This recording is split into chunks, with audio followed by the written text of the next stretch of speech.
this is now the part where you need to give your feedback about the session. Ano yung mga takeaways ninyo? Ano mga realizations nyo after attending this session? Please express your appreciation and feedback para sa mga susunod pang mga couples natin. Makatulong din sa kanila ito. Let's start with Ian. Sa akin, Father, to be honest, hindi po ako super active sa church and church activities.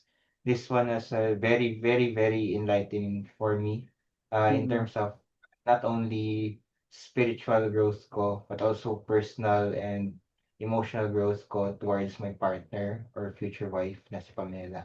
And it's very um practical. I would say yan yung pinaka keyword ko dito, and it very hits the spot na modern living or modern life. Same time, merged pa rin siya sa sa teachings ng ng Bible and religion. So hindi po tayo natataliwas sa mga guidelines natin for married life, especially for a very young couple, or I would say not technically super young, pero parang ganun po, parang.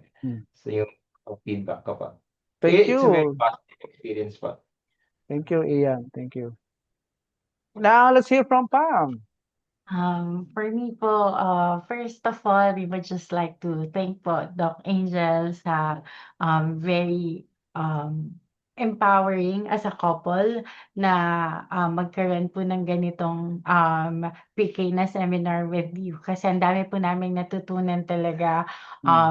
We've been together for 14 years, but then it's only just right now na nalalaman namin tong mga bagay na to na will surely be able to apply sa amin pong starting married life. And sobrang nakakatuwa rin po, and napaka parang yung ating pong approach dito yung inyo pong approach sa ating seminar is talagang realistic siya, hindi lang siya yung kung ano yung nakita natin or nabasa natin sa Bible na yun na yung based na interpretation natin. But at the same time, in-apply po talaga natin kung ano talaga yung nangyayari sa ngayon. And talagang sa amin po, on our end, talagang nag-a-agree po kami, and totoo naman po na yun talaga yung mga bagay din po na dapat namin i-correct or dapat po namin na i-apply po pagdating ng family life and married life po namin. So thank you so much po, Doc Angel, po sa inyo pong tulong, and sobrang responsive niyo rin po pagdating dun sa inquiry. Ngayon po, parang kanina lang po kami nag-inquire. Ang bilis po, ngayon nag-start din po yung amin pong seminar, kaya maraming salamat po talaga sa pag-accommodate. Yes, yes. Thank you rin at blessing din kayo sa akin. Nalagyan ng laman yung aking bank account. Thank you so much. Thank you. Thank you. Hulog ng langit, di ba?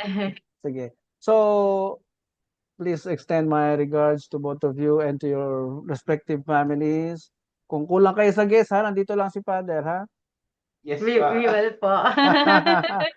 Just give me a call. Thank you very much for your attention and sa inyong pagtsatsaga na maintindihan at makinig sa ating lesson. It will surely bless your marriage. That knowledge, as you apply, will really help you make a very good relationship and a perfect marriage. Okay? Thank you. Thank you and good night. Good Night night po. po, your mother. Pahinga na kayo. Yeah. Apo.